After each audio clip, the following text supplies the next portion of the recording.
Mateus capítulo 24, versículo 12 está escrito: devido ao aumento da maldade, o amor de muitos esfriará. Quando lemos ou quando ouvimos esse versículo, logo nós começamos a pensar em notícias de pais que mataram seus filhos, notícias de guerras que são travadas pelo mundo afora e todo tipo de notícias ruins. E pensamos que o amor dessas pessoas esfriou.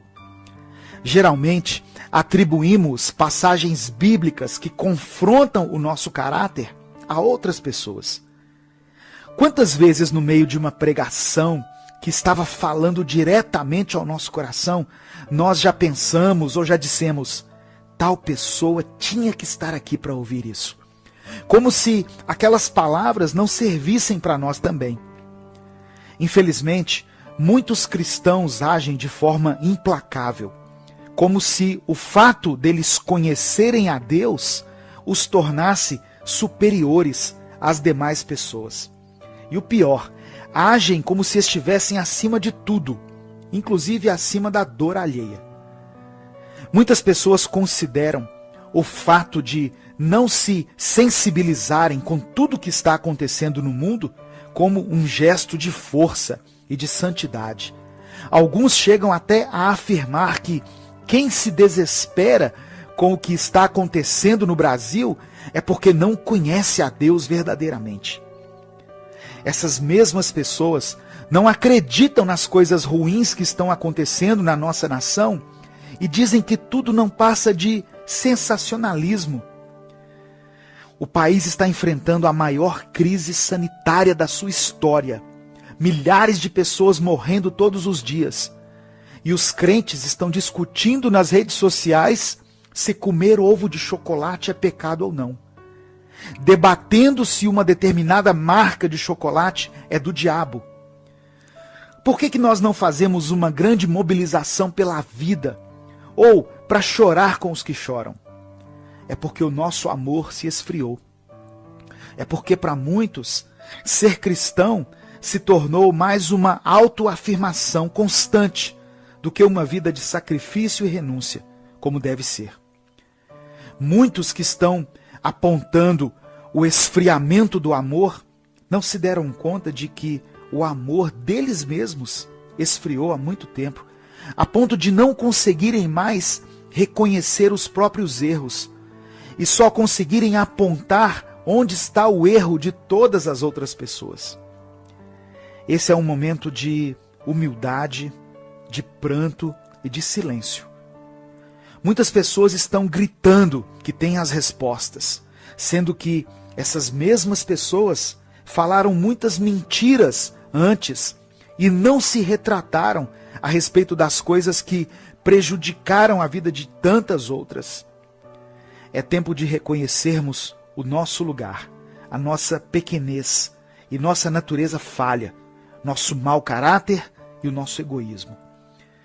Pessoas conseguem enxergar o fim do mundo em letras de músicas seculares, mas não conseguem enxergar os sinais dos tempos quando seu irmão ao lado está passando fome por causa de uma pandemia mundial.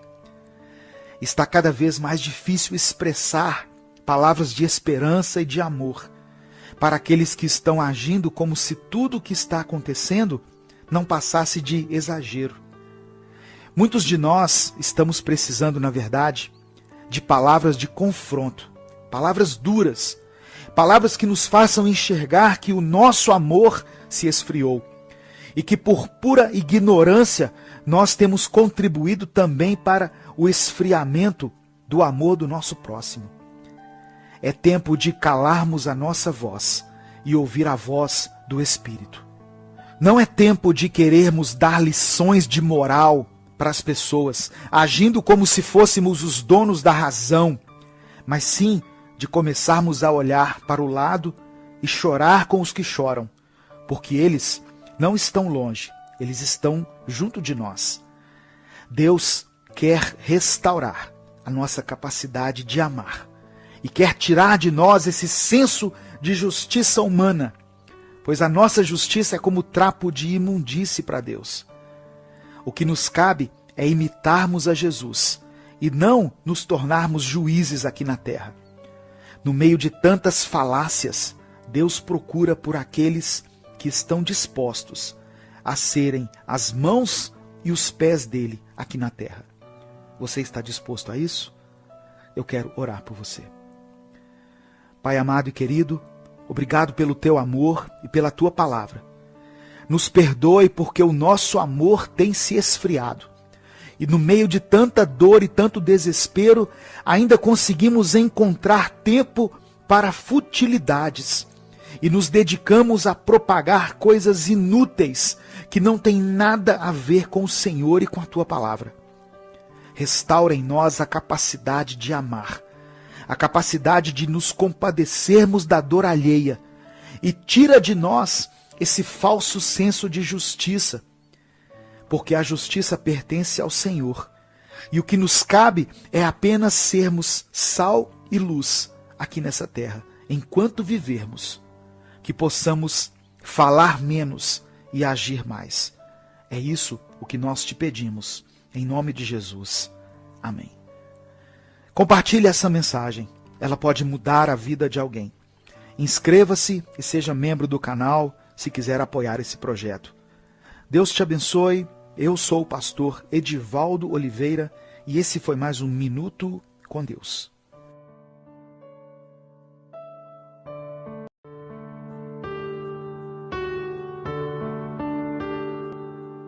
João capítulo 8, versos 10 e 11, está escrito assim.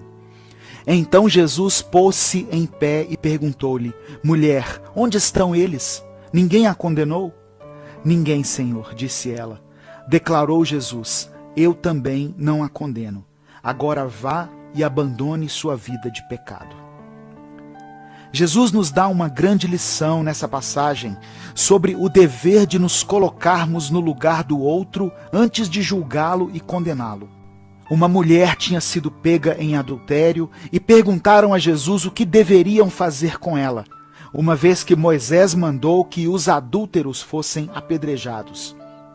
Mas em João capítulo 12, verso 47, Jesus disse que não veio para julgar o mundo, mas sim para salvá-lo.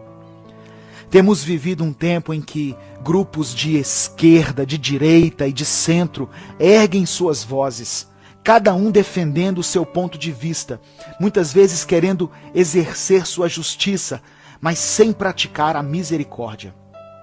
Temos o dever como cristãos de sermos tolerantes com as pessoas. Basta lembrar de como Deus foi tolerante conosco.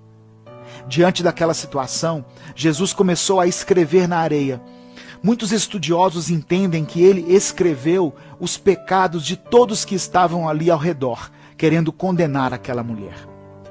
Desde aquela época até os dias de hoje, os pecados ligados à área sexual nos escandalizam mais do que os outros. Mas para Deus, não importa qual seja o tipo de pecado, todos têm o mesmo peso de condenação. O inferno é o mesmo para adúlteros, ladrões, mentirosos, homicidas, idólatras e etc. O amor e a misericórdia de Deus são maiores do que a sua sede de justiça. Deus tem maior prazer em perdoar do que em mandar alguém para o inferno. A palavra diz que Deus amou tanto a humanidade que enviou Jesus para nos salvar. Não diz que ele desejou tanto fazer justiça que enviou seu filho. Em Ezequiel capítulo 18, verso 23, Deus diz que não tem prazer algum na morte do ímpio, mas deseja que o pecador se converta dos seus caminhos e viva. Infelizmente, nós somos como aqueles mestres da lei e como aqueles fariseus. Quando vemos uma situação de pecado, queremos logo aplicar o rigor da lei e da punição, esquecendo que somos igualmente pecadores.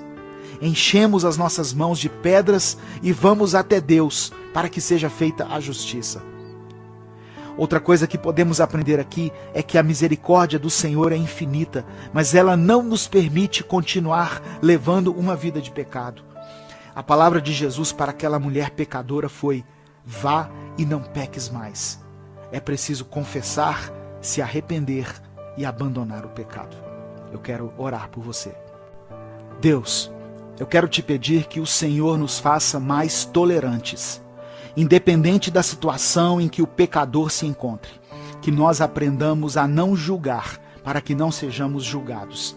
Assim como o Senhor nos perdoou e restaurou a nossa vida, que possamos jogar fora as pedras do julgamento e da condenação e agirmos com compaixão e misericórdia.